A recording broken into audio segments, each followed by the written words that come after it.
Aku istrimu, Mas, ibu dari anakmu. Suaraku gemetar, nyaris habis. Namun lelaki di depanku hanya menatap dingin. Jangan lebay. Kamu selalu merasa paling tersakiti. Kalimat itu menghantam lebih keras dari tamparan manapun. Di saat air mataku jatuh, ia memilih berdiri di pihak perempuan lain. Assalamualaikum. Terima kasih sudah mampir di channel ini. Sebelum lanjut, jangan lupa subscribe agar tidak ketinggalan kisah penuh makna seperti ini. Dan tulis di komentar, kamu menonton dari kota mana? Sekarang, mari kita lanjutkan ceritanya. Rania selalu percaya bahwa rumah adalah tempat paling aman untuk pulang. Tempat di mana lelah boleh jatuh tanpa harus dijelaskan. Tempat di mana air mata tak perlu disembunyikan. Namun keyakinan itu perlahan retak, nyaris tanpa suara. Pagi itu, seperti pagi-pagi sebelumnya, Rania bangun lebih dulu. Jam di dinding baru menunjukkan pukul 5. Subuh belum lama berlalu. Udara masih dingin, tapi dapur sudah menyala. Tangannya bergerak otomatis, menanak nasi, memanaskan air, menggoreng telur. Semua dilakukan dengan rapi, nyaris tanpa suara, seolah takut membangunkan seseorang yang tak pernah lagi benar-benar hadir. Rania berusia 32 tahun. Wajahnya lembut, sorot matanya teduh, dan tubuhnya menyimpan kelelahan yang tak terlihat. Ia adalah istri, juga ibu dari seorang anak perempuan bernama Naya, usia 7 tahun. Sejak menikah 8 tahun lalu, hidupnya berputar di satu poros yang sama, keluarga. Dulu, Rania tak pernah mengeluh. Ia percaya, perempuan kuat bukan yang banyak bicara, tapi yang mampu bertahan. Di kamar, Arga masih tertidur. Suaminya itu berusia 35 tahun, bertubuh tinggi, rapi, dan selalu terlihat percaya diri. Ia bekerja sebagai manajer pemasaran di sebuah perusahaan swasta yang sedang berkembang pesat. Karir Arga menanjak cepat. Bersamaan dengan itu, jarak di antara mereka juga tumbuh, pelan, tapi pasti. Rania memandang wajah Arga sejenak. Wajah yang dulu selalu ia rindukan setiap senja. Kini, bahkan saat berada sedekat ini, terasa jauh. Ia menarik napas, lalu menutup pintu kamar perlahan. Naya keluar dari kamarnya dengan rambut masih berantakan. "Mama," panggilnya sambil mengucek mata. Rania langsung tersenyum. Senyum yang selalu ia simpan khusus untuk anaknya. "Iya, sayang. Ayo sarapan dulu." Naya duduk di kursi makan, mengayunkan kaki kecilnya. Ia memperhatikan ibunya dengan mata polos. "Mama, Papa nanti antar aku ke sekolah enggak?" Pertanyaan sederhana itu membuat tangan Rania terhenti sejenak. "Nanti Mama tanya Papa ya," jawabnya lembut. Padahal ia tahu jawabannya. Arga sudah jarang mengantar Naya ke sekolah. Alasannya selalu sama, rapat pagi, meeting mendadak, target kantor. Dulu Rania memaklumi. Ia mengerti, lelaki yang bekerja keras untuk keluarga pantas mendapat pengertian. Tapi entah sejak kapan, semua pengertian itu berubah menjadi kebiasaan sepihak. Arga keluar dari kamar dengan kemeja putih rapi dan dasi tergantung di leher. Ponsel di tangannya tak pernah lepas. Bahkan sebelum menyapa. "Mas, sarapan dulu," ujar Rania. "Nanti aja." "Aku telat," jawab Arga singkat, matanya tetap menatap layar. Rania mengangguk. "Iya." Tak ada pertanyaan. Tak ada bujukan. Ia sudah terlalu sering mendengar jawaban itu. Naya menatap ayahnya. "Papa, Haem?" Arga menoleh sekilas. "Papa pulang cepat nggak hari ini?" Arga terdiam sepersekian detik. "Kita lihat nanti ya, Nak." Jawaban yang sama. Lagi. Setelah Arga pergi, rumah kembali sunyi. Terlalu sunyi untuk ukuran sebuah keluarga. Rania mencuci piring sambil menatap bayangannya di kaca jendela. Ia bertanya pada dirinya sendiri, kapan terakhir kali Arga menatapnya seperti dulu? Menanyakan kabarnya, mendengarkan ceritanya, atau sekadar duduk bersamanya tanpa ponsel di tangan? Ia tak ingat. Siang itu, Rania menjemput Naya dari sekolah. Di perjalanan pulang, Naya mendadak bertanya. "Mama, Papa sekarang kenapa jarang di rumah?" Pertanyaan itu menusuk lebih dalam daripada yang Rania kira. "Papa kerja keras buat kita," jawabnya pelan. "Tapi Papa nggak pernah dengerin cerita Naya lagi," kata anak itu lirih. Langkah Rania terhenti. Ia berlutut, memeluk Naya erat-erat. Papa sayang sama Naya. Papa cuma capek. Jawaban yang bahkan tak lagi ia yakini. Malam tiba. Jam menunjukkan pukul 10. Rania duduk di ruang tamu, televisi menyala tanpa benar-benar ia tonton. Ponselnya bergetar, pesan dari Arga. Arga, pulang agak malam. Jangan tunggu. Rania membaca pesan itu lama. Lalu meletakkan ponsel kembali. Tak ada balasan. Dulu, ia akan bertanya, sampai jam berapa? Dengan siapa? Di mana? Kini, ia lelah menjadi orang yang selalu bertanya tapi tak pernah benar-benar dijawab. Ketika pintu akhirnya terbuka hampir tengah malam, Rania masih terjaga. Arga masuk tanpa menoleh. Melepas sepatu, menggantung jas, lalu menuju kamar mandi. Mas, panggil Rania pelan. Arga berhenti, tapi tidak menoleh. Ada apa? Kita jarang ngobrol, ucap Rania hati-hati. Aku cuma pengin dengar cerita Mas. Arga menghela napas. Panjang. Berat. Aku capek, Ran. Bisa nggak besok aja? Nada suaranya datar, tapi dinginnya terasa. Rania mengangguk. Iya, sekali lagi. Di kamar, Rania berbaring membelakangi Arga. Ia menatap gelap, sementara pikirannya penuh. Ia bertanya-tanya, apakah semua istri merasakan ini? Atau hanya dirinya yang terlalu berharap? Air mata jatuh tanpa suara. Ia menekuk tubuh, menahan isak. Di rumah itu, Rania masih seorang istri. Masih seorang ibu. Masih menjalankan perannya dengan utuh. Namun entah sejak kapan, ia tak lagi merasa menjadi bagian dari hidup suaminya sendiri. Dan tanpa ia sadari, itulah awal dari luka yang jauh lebih besar.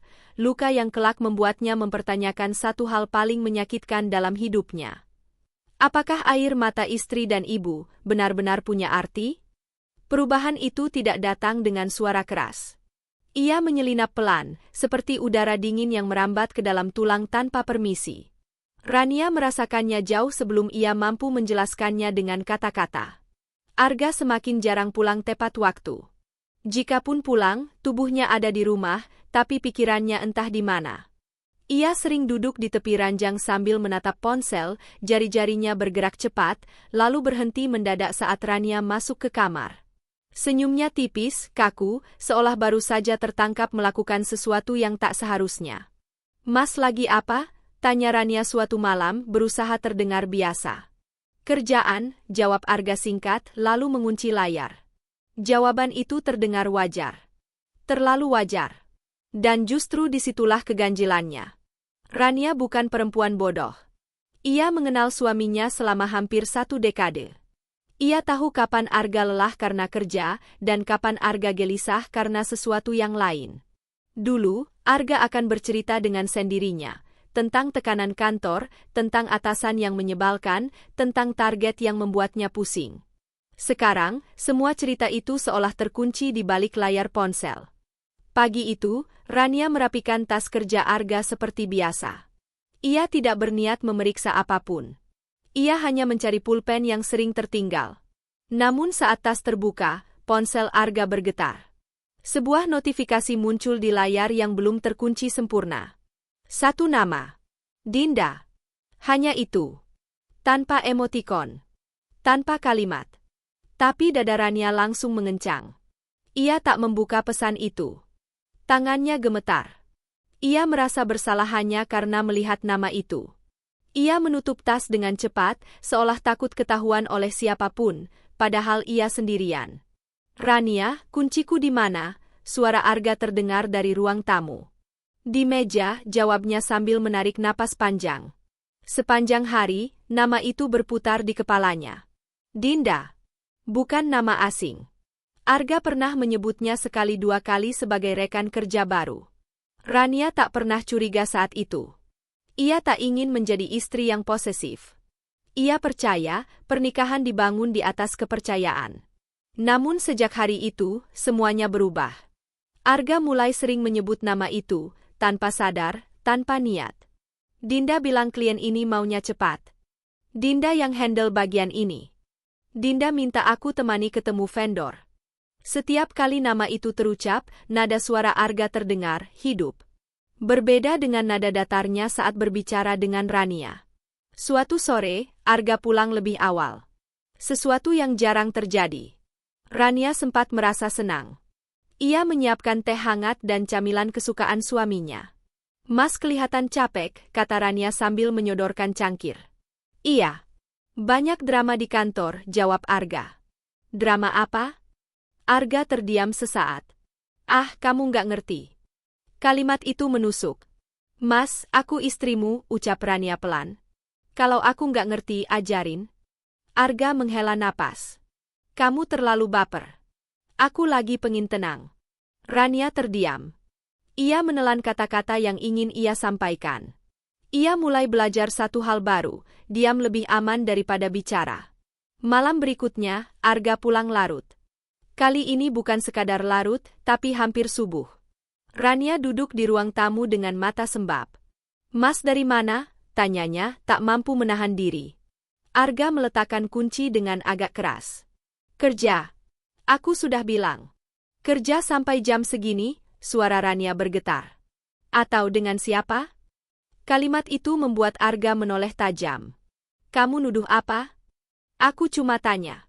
"Nggak usah sok jadi korban, Ran." Suasana memanas. Naya terbangun dan berdiri di ambang pintu kamar. "Mama." "Papa." Rania langsung mendekap anaknya. "Nggak apa-apa, sayang. Masuk lagi ya." Setelah Naya kembali ke kamar, Rania menatap Arga dengan mata basah. "Mas berubah." Arga tertawa kecil. "Sinis. Yang berubah itu kamu. Kamu jadi curigaan." "Lebay." Rania menggigit bibir. "Aku cuma merasa, aku kehilangan kamu." "Jangan drama," potong Arga. "Aku capek di luar, pulang malah diinterogasi." Dan sekali lagi, Rania kalah. Bukan oleh perempuan lain, melainkan oleh penyangkalan suaminya sendiri. Hari-hari berikutnya berjalan seperti berjalan di atas kaca. Setiap langkah terasa menyakitkan. Rania menjadi lebih pendiam. Ia tak lagi menunggu Arga pulang. Ia tak lagi bertanya. Ia belajar tersenyum di depan Naya dan menangis di kamar mandi.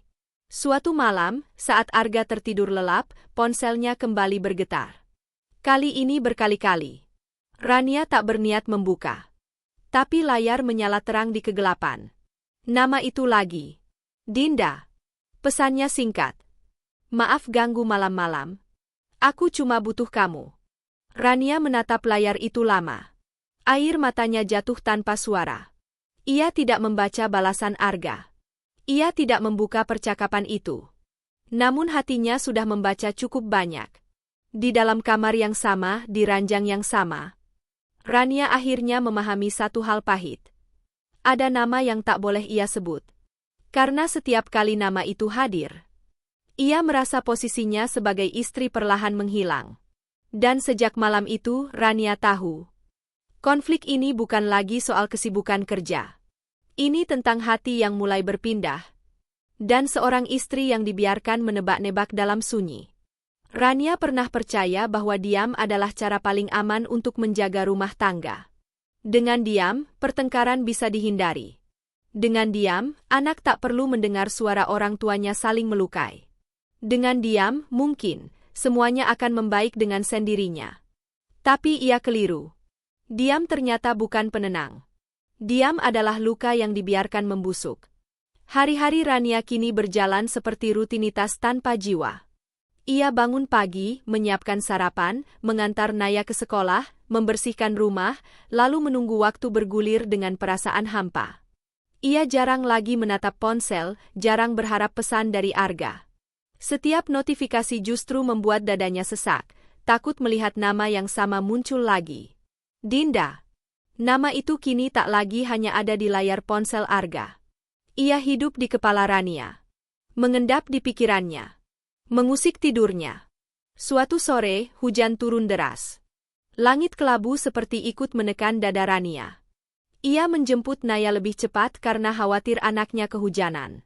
Saat mereka sampai di rumah, Rania mendapati sesuatu yang tak biasa. Sepatu Arga sudah ada di rak. Arga pulang cepat. Ada perasaan campur aduk di dadanya. Senang, takut, cemas. Semua bercampur menjadi satu. Arga duduk di ruang tamu, jas kerjanya terlipat rapi, ponsel di tangan. Seperti biasa. Kok Mas pulang cepat? Tanya Rania pelan. Meeting batal, jawab Arga singkat. Rania mengangguk. Ia masuk ke dapur, menyiapkan teh. Tangannya sedikit gemetar. Ada sesuatu di udara, ketegangan yang tak terucap. Mereka duduk berhadapan. Untuk beberapa detik, hanya suara hujan yang terdengar. Mas, Rania akhirnya membuka suara.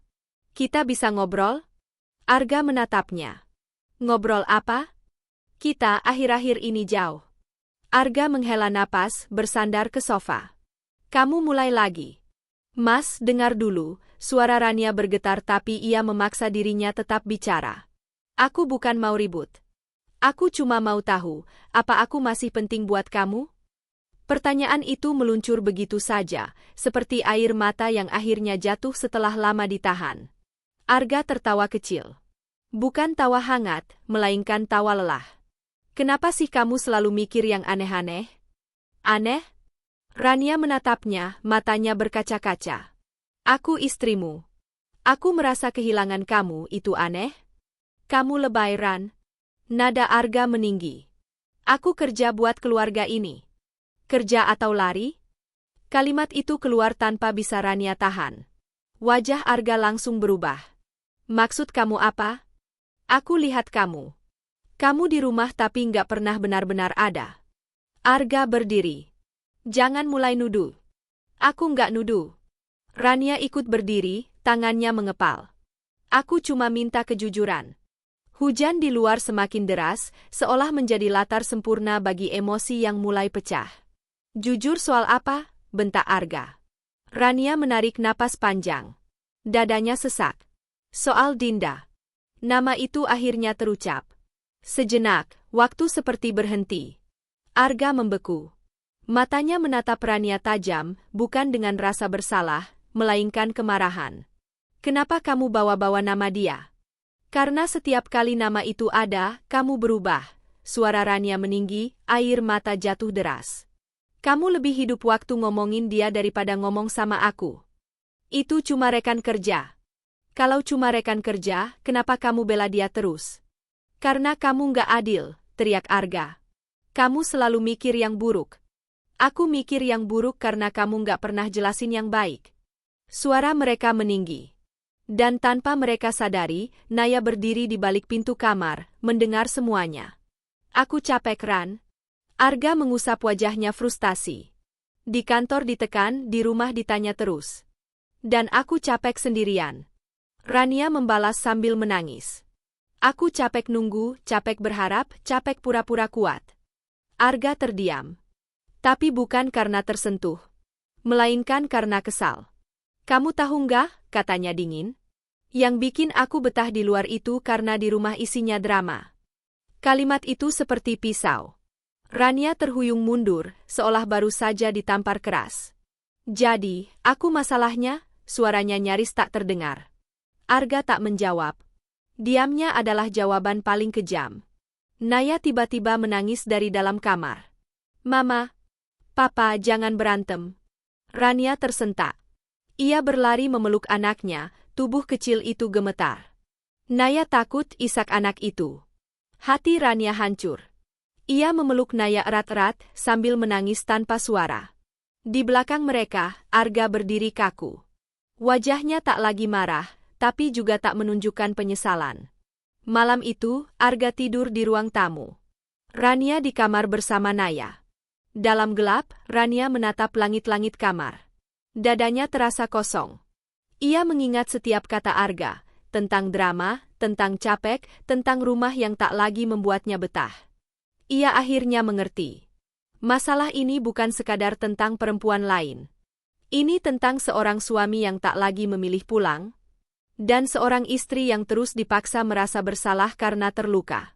Di antara isak Naya yang mulai teratur karena tertidur, Rania menutup mata.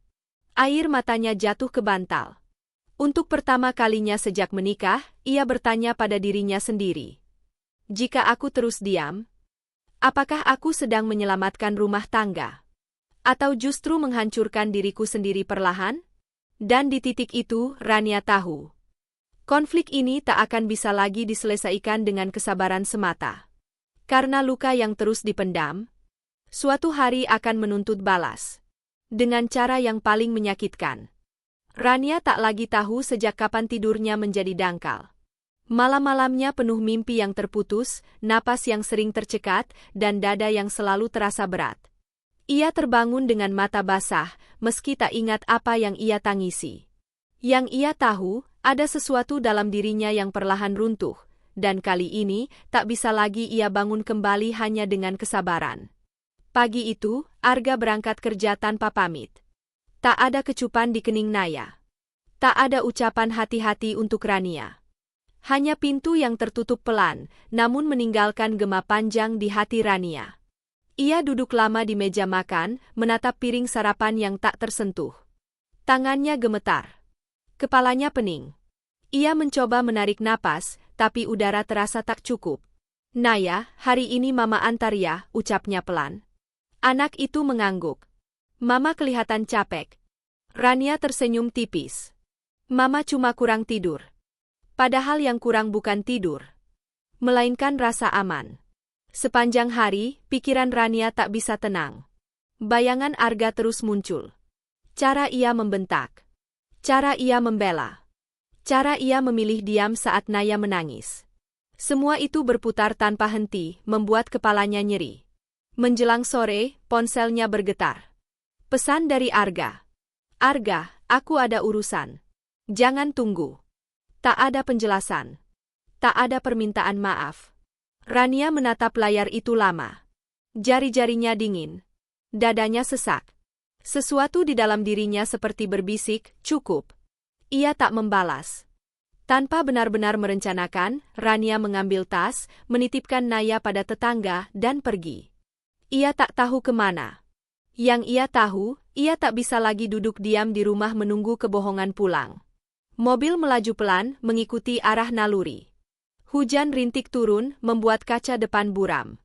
Dan di sanalah, di sebuah kafe kecil dekat kantor Arga, ia melihatnya. Arga duduk di sudut ruangan bersama seorang perempuan. Mereka tertawa. Tawa yang Rania tak pernah dengar lagi di rumah. Perempuan itu berambut panjang, rapi, wajahnya manis. Ia mencondongkan tubuh ke arah Arga, berbicara pelan. Arga mendengarkan dengan senyum yang sangat Rania kenal, senyum yang dulu hanya untuknya. Langkah Rania terhenti. Dunia terasa berputar. Tangannya gemetar hebat. Ia ingin pergi. Namun kakinya melangkah sendiri. Mas, suara itu keluar, rapuh, nyaris tak dikenali sebagai suaranya sendiri. Arga menoleh. Wajahnya pucat seketika. Rania?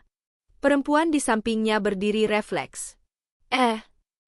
Rania menatap mereka berdua. Dadanya seperti diremas.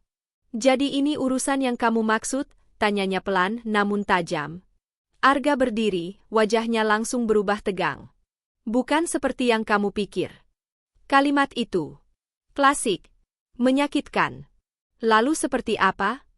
Rania melangkah lebih dekat. Aku lihat dengan mata kepalaku sendiri. Perempuan itu menunduk. Maaf, Kak, aku nggak tahu kalau kakak bakal. Diam, potong Arga cepat, lalu menatap Rania tajam. Kita nggak usah bikin ini ribut. Rania tertawa kecil. Getir. Ribut? Kamu pikir hatiku nggak hancur saat ini? Beberapa pengunjung mulai melirik. Tapi Rania tak peduli lagi. Mas, suaranya bergetar hebat. Aku istrimu. Aku ibu dari anakmu. Dan kamu duduk santai di sini sambil tertawa dengan dia. Arga menghela napas kasar. Kamu keterlaluan, Ran. Kalimat itu menghantam lebih keras daripada pengkhianatan itu sendiri. Keterlaluan? Rania nyaris berteriak. Aku yang keterlaluan? Perempuan itu akhirnya bicara, suaranya dibuat selembut mungkin.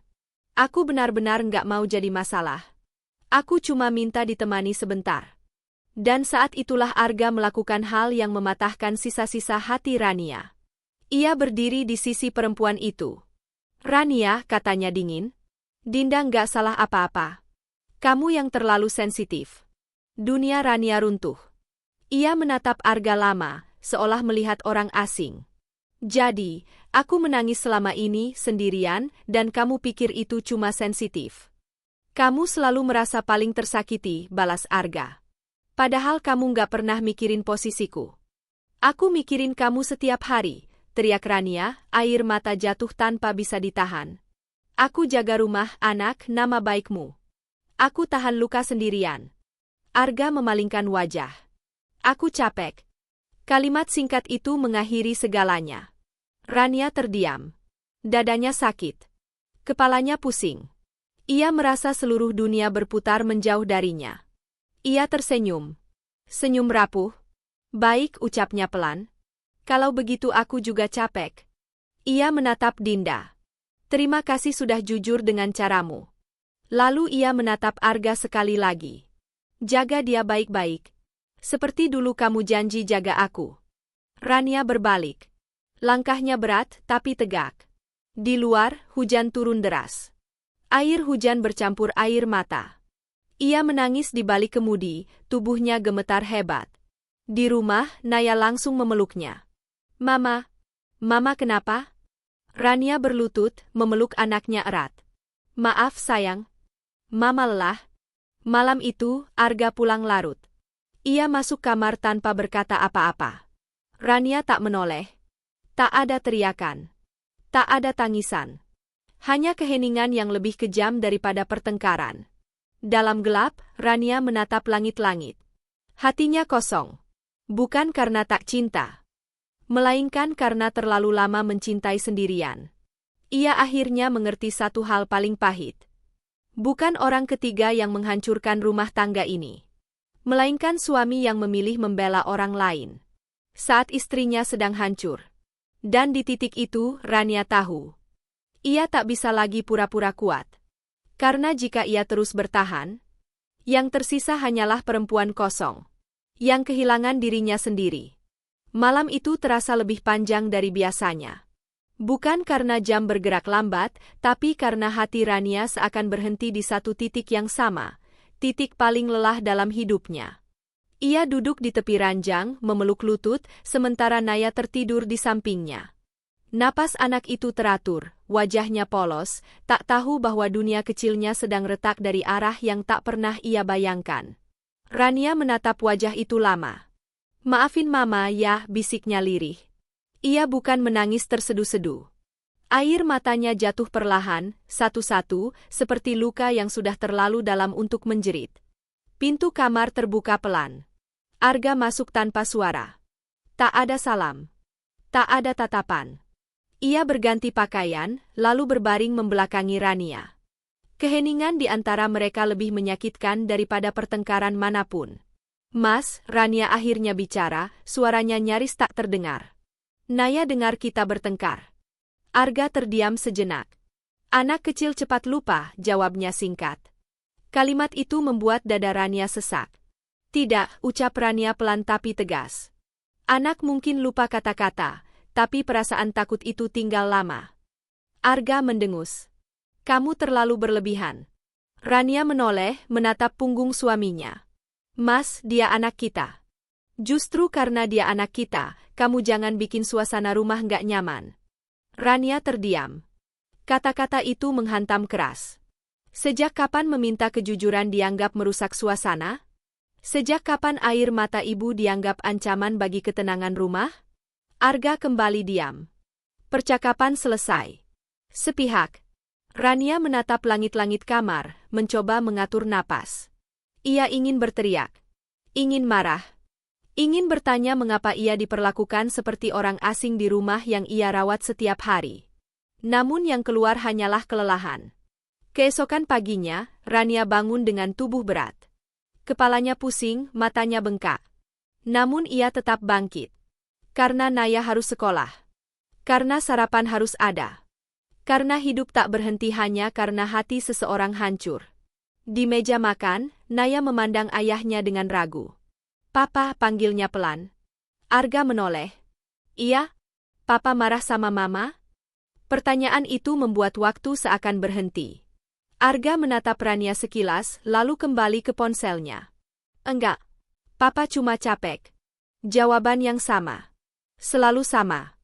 Tapi Mama nangis, lanjut Naya, suaranya bergetar. Rania langsung meraih tangan anaknya. Naya, makan dulu ya. Namun Naya menatap ayahnya dengan mata berkaca-kaca. Papa, jangan ninggalin Mama. Kalimat itu membuat Rania menahan napas. Arga akhirnya menatap anaknya. Papa nggak ninggalin siapa-siapa. Namun nada suaranya datar. Tanpa pelukan. Tanpa keyakinan. Setelah Arga pergi, Naya memeluk Rania erat-erat. Mama, kalau Papa nggak sayang lagi, Naya tetap sayang Mama. Kalimat sederhana itu menghancurkan pertahanan terakhir Rania. Ia memeluk anaknya sambil menangis. Bukan tangis keras. Melainkan tangis seorang ibu yang merasa gagal menjaga dunia anaknya tetap utuh. Hari-hari berikutnya berjalan dalam sunyi. Arga pulang semakin larut. Kadang tidak pulang sama sekali. Alasannya selalu sama, kerja, lembur, capek. Rania berhenti bertanya. Berhenti berharap. Ia menjalani hari seperti mesin, bergerak karena harus, bukan karena ingin. Suatu malam, Naya demam tinggi. Rania panik. Ia mengompres, memberi obat, dan menelepon Arga berkali-kali. Tak diangkat. Saat Arga akhirnya pulang hampir subuh, Rania berdiri di ruang tamu dengan mata merah. Naya sakit, katanya lirih. Arga terkejut. Kok nggak bilang? Aku telepon, jawab Rania. Kamu nggak angkat. Arga terdiam. Maaf, ponselku silent. Rania tertawa kecil. Tawa kosong. Kamu selalu punya alasan, Mas. Arga memijat pelipis. Aku capek, Ran. Bisa nggak sekarang? Kalimat itu memutus sesuatu di dalam diri Rania. Mas, katanya pelan, namun suaranya bergetar hebat. Aku nggak minta banyak. Aku cuma mau kamu ada, saat anakmu butuh. Arga terdiam lama. Lalu berkata pelan tapi menusuk. Aku juga manusia. Aku juga punya batas. Rania menatapnya. Lalu batas kesabaranku di mana? Arga tak menjawab. Ia masuk kamar dan menutup pintu. Di ruang tamu, Rania duduk sendirian. Tangannya gemetar. Dadanya sakit. Ia merasa sendirian meski rumah tak pernah benar-benar kosong. Malam itu, ia menulis di buku kecil yang lama tak ia sentuh. Aku bertahan demi anak. Tapi apakah anakku harus tumbuh melihat ibunya terluka setiap hari? Ia menutup buku itu dengan tangan gemetar. Keesokan harinya, Naya menggambar di ruang tamu. Gambar itu sederhana. Seorang ibu, seorang anak, dan ayah yang berdiri jauh di sisi kertas. Ini siapa? Tanya Rania pelan. Itu Papa, jawab Naya. Papa jauh. Rania memejamkan mata. Anak itu melihat. Anak itu tahu. Meski tak pernah diberi penjelasan. Saat itulah Rania sadar. Bertahan tanpa bahagia bukanlah pengorbanan suci. Itu warisan luka. Ia menatap Naya yang tersenyum polos, lalu mengusap rambutnya. Dalam hati, Rania berjanji pada dirinya sendiri. Jika suatu hari aku harus memilih, aku akan memilih menjadi ibu yang utuh. Bukan istri yang hancur. Dan di titik itu, Rania tahu. Akhir dari kisah ini sudah dekat. Bukan akhir yang bahagia. Bukan akhir yang indah. Melainkan akhir yang akan memaksa seseorang untuk akhirnya memilih. Bertahan, atau menyelamatkan diri. Pagi itu datang tanpa tanda apapun. Tak ada ledakan. Tak ada pertengkaran. Tak ada air mata yang jatuh tiba-tiba. Justru itulah yang membuatnya terasa berbeda. Rania bangun sebelum azan subuh. Udara dingin menempel di kulit, tapi pikirannya terasa jernih, untuk pertama kalinya setelah sekian lama. Ia duduk di tepi ranjang, menatap wajah Naya yang masih terlelap. Dada Rania menghangat, lalu perih, dalam satu tarikan napas yang sama. Apapun yang terjadi, bisiknya, Mama akan jaga kamu. Di ruang tamu, Arga tertidur di sofa. Posisi tubuhnya tak nyaman, satu tangan menggantung, jas kerja masih terlipat di kursi. Ponselnya tergeletak di meja, layar menghadap ke atas. Tidak bergetar. Tidak berbunyi. Rania memandangnya lama. Aneh rasanya, melihat lelaki yang dulu menjadi pusat hidupnya kini seperti orang asing yang singgah sebentar di rumahnya sendiri. Ia tak membangunkannya. Tak ada yang perlu dibicarakan pagi itu. Rania masuk ke dapur, menyiapkan sarapan sederhana. Nasi hangat, telur ceplok, dan sayur bening. Seperti hari-hari lain. Bedanya, kali ini ia melakukannya tanpa harap. Tanpa menunggu pujian. Tanpa berharap Arga duduk dan bertanya, "Kamu kenapa?" Ia hanya melakukan apa yang perlu dilakukan. Saat matahari mulai naik, Arga terbangun. Ia menatap sekeliling, lalu Rania yang sedang menyapu lantai. "Kamu nggak bangunin aku?" tanyanya. Rania berhenti menyapu, menoleh sebentar. "Kamu capek?" jawabnya singkat. Nada suaranya datar. Tidak dingin. Tidak hangat. Hanya selesai. Arga duduk di meja makan. "Kok masak?" "Biar Naya nggak telat sekolah." Arga mengangguk. Ia makan tanpa komentar. Tanpa menatap Rania. Tanpa bertanya apapun. Seperti dua orang yang berbagi meja, bukan kehidupan. Naya keluar dari kamar dengan seragam rapi. Ia menatap ayahnya sebentar, lalu mendekat ke Rania. "Mama, hari ini Mama jemput aku?" "Iya, sayang." Naya tersenyum lega. Pemandangan kecil itu tak luput dari mata Arga. Ada sesuatu yang bergerak di wajahnya, ragu, mungkin. Tapi ia memilih diam. Setelah Arga berangkat kerja, Rania duduk sendirian di ruang tamu. Rumah terasa luas. Sunyi. Namun kali ini, sunyi itu tak menakutkan. Ia justru terasa seperti ruang bernapas. Rania mengambil map coklat dari lemari. Isinya dokumen lama, ijazah, sertifikat kursus, dan beberapa surat lamaran kerja yang tak pernah ia kirim. Ia membukanya satu persatu, seperti membuka bagian dirinya yang lama terkunci. Dulu, ia berhenti bekerja demi keluarga. Demi Arga. Demi Naya. Ia tak pernah menyesal. Namun ia lupa satu hal, perempuan juga butuh pijakan selain pengorbanan. Hari itu, Rania memperbarui CV-nya. Tangannya sempat ragu, tapi ia lanjutkan. Ia mengirim satu lamaran. Lalu satu lagi. Tak ada perasaan heroik. Hanya langkah kecil yang terasa benar. Sore hari, Rania menjemput Naya. Di perjalanan pulang, Naya menggenggam tangan ibunya erat.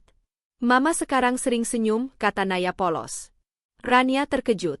"Benarkah?" Naya mengangguk. "Iya." Senyumnya bada. Rania menelan ludah. Ia tak sadar. Tapi tubuh dan hatinya tahu, ada beban yang mulai dilepaskan. Malam itu, Arga pulang lebih cepat dari biasanya. Ia menemukan Rania sedang membantu Naya mengerjakan PR. "Kamu nggak masak?" tanyanya. "Sudah," jawab Rania. "Di meja."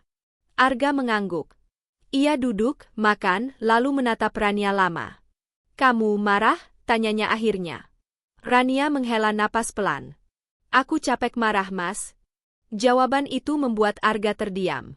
"Kamu berubah," katanya pelan. Rania menatapnya. Untuk pertama kalinya, tanpa takut. "Mungkin. Atau mungkin aku baru mulai jujur sama diriku sendiri." Arga menggeser kursinya. "Kamu mau apa sebenarnya?" Pertanyaan itu dulu akan membuat Rania menangis. Sekarang tidak. "Aku mau tenang," jawabnya. "Aku mau jadi ibu yang utuh. Aku mau hidup yang gak bikin aku merasa kecil setiap hari." Arga mengernyit. "Dan aku?" Rania diam cukup lama sebelum menjawab. "Kamu suamiku. Tapi aku nggak bisa lagi hidup di tempat di mana aku harus bersaing dengan orang lain untuk diperhatikan." Ruangan itu sunyi. Tidak ada teriakan. Tidak ada tuduhan. Hanya kebenaran yang akhirnya diletakkan di meja. Arga berdiri. Berjalan mondar-mandir. "Aku nggak pernah selingkuh," katanya cepat. Rania mengangguk. "Mungkin. Tapi kamu juga nggak pernah memilih aku saat aku butuh." Kalimat itu membuat Arga berhenti melangkah. Malam itu, mereka tidur terpisah. Bukan karena marah. Bukan karena perang. Melainkan karena jarak yang sudah lama ada akhirnya diakui. Hari-hari berikutnya berjalan tenang. Terlalu tenang. Arga masih pulang. Masih bekerja. Masih ada di rumah. Tapi ada batas tak kasat mata yang kini jelas terlihat. Rania mulai dipanggil wawancara. Ia mulai tersenyum lebih sering. Naya terlihat lebih ceria. Rumah tak lagi dipenuhi ketegangan, meski kehangatan belum sepenuhnya kembali. Suatu malam, Arga duduk di samping Rania. "Apa kamu mau pergi?" tanyanya pelan. Rania menatap ke depan. "Aku belum tahu." Jawaban jujur. Tanpa janji. Tanpa ancaman. "Aku cuma tahu," lanjut Rania, "aku nggak bisa kembali jadi perempuan yang menangis diam-diam di kamar mandi." Arga menunduk. "Aku butuh waktu." Rania mengangguk. "Aku juga." Dan disitulah kisah mereka berhenti. Bukan dengan perpisahan, bukan dengan pelukan, melainkan dengan kesadaran bahwa cinta tanpa keberpihakan hanyalah kebiasaan. Bahwa air mata istri dan ibu bukan kelemahan, melainkan sinyal bahwa ada jiwa yang terlalu lama diabaikan. Rania berdiri di depan cermin malam itu. Ia menatap dirinya sendiri. Untuk pertama kalinya, ia tak bertanya, "Kenapa aku tak cukup?" Melainkan berkata pelan, "Aku cukup. Dan aku layak dipilih." Apapun yang terjadi setelah ini, Rania tahu satu hal pasti. Ia tak lagi hilang dalam pernikahan yang membuatnya meragukan nilai dirinya sendiri. Dan mungkin, itulah awal yang sesungguhnya.